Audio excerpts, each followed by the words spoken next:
السلام علیکم ورحمۃ اللہ وبرکاتہ۔ آج ہم گفتگو کریں گے عصر حاضر اور ہماری خواتین پر۔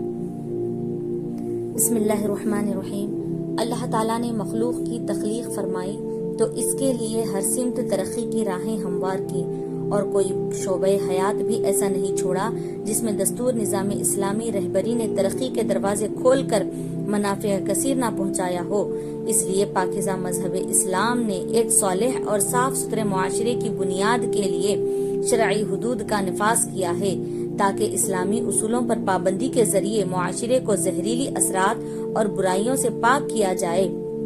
مقام افسوس تو یہ ہے کہ ماڈرنائزیشن کے زمانے میں مغربیت کی دل دادہ خواتین مغربی فتنے جس کا نام فیشن ہے، اس فیشن کے دلدل میں پھنس رہی ہے اور بے حیائی، بے پردگی اور نت نئے خرافات کا سامان کیے خود کو بازاروں کی زینت بنا رہی ہے، جس سے نہ صرف وہ خود کے گھر کا نقصان کر رہی ہے بلکہ مخالفت شریعت محمدی کی وجہ سے معاشرے میں ایک بگاڑ پیدا کر رہی ہے۔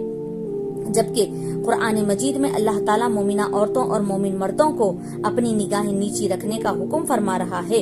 سچ پر عمل کر کے انسان نہ صرف احکام خداوندی پر عمل کرتا ہے بلکہ آخرت میں کامیابی کا ذریعہ بناتا ہے اور دنیاوی فائدہ بھی حاصل ہوتا ہے۔ جہاں کہیں شریعت اسلامی نے شرعی پابندی فرمائی ہے، اس پر عمل کرنے سے فوائد ہی فوائد ہیں، جیسا کہ حدیث مبارکہ میں ہے کہ عورت سر تاپا پردہ ہے، اور جب وہ باہر نکلتی ہے تو شیطان اس کو تانکنے لگ جاتا ہے۔ اس حدیث کی روشنی میں جب محقق نے تحقیق کی تو جو عورتیں مکمل پردہ کرتی ہیں یعنی دستانے وغیرہ بھی پہنتی ہیں، تو ایسی عورتوں کو ہاتھوں میں جلن، جوڑوں میں سوجن یا سختی جیسی تکلیف نہیں ہوتی، بنسبت ان عورتوں کے جو پردے کا اہتمام نہیں کرتی۔ موجودہ دور میں بہت ساری خواتین نے پردے کا اہتمام اگر کیا بھی ہے تو اس میں نئے فیشن کو آزماتی ہوئی تنگ برقع یا رنگین یا باریک کپڑے کو ترجیح دے رہی ہیں، جس کی نہ صرف اسلام میں ممانعت ہے بلکہ طبی نقطہ نظر سے بھی بہت مضر ہے، چونکہ کپڑا جسم کی نمی کو جذب کرنے والا اور ڈھیلا ڈھالا ہونا چاہیے جو کہ آپ کو موسموں کے اثرات سے بچا سکے۔ اس کے برعکس اگر تنگ لباس زیب تن کیا جائے تو اس سے جسم کے اعضاء، پھیپھڑے، معدہ، دل اپنا صحیح کام نہیں کریں گے، جس سے دوران خون رک جاتا ہے اور جسم سے پسینہ صحیح خارج نہیں ہو پاتا۔ اس وجہ سے تندرستی کو خطرہ لاحق ہو سکتا ہے۔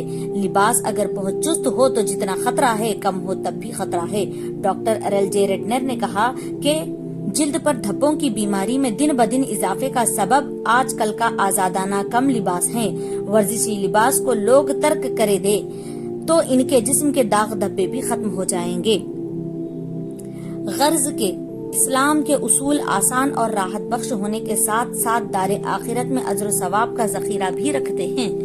اللہ تعالیٰ سے دعا ہے کہ اللہ تعالیٰ ہم تمام کو اسلامی معاشرے پر صحیح طریقے سے عمل کرنے کی توفیق عطا فرمائے اور شریعت محمدی صلی اللہ علیہ وسلم کے تمام اصولوں پر پابندی سے عمل کرنے کی توفیق عطا فرمائے۔ آمین ثم آمین۔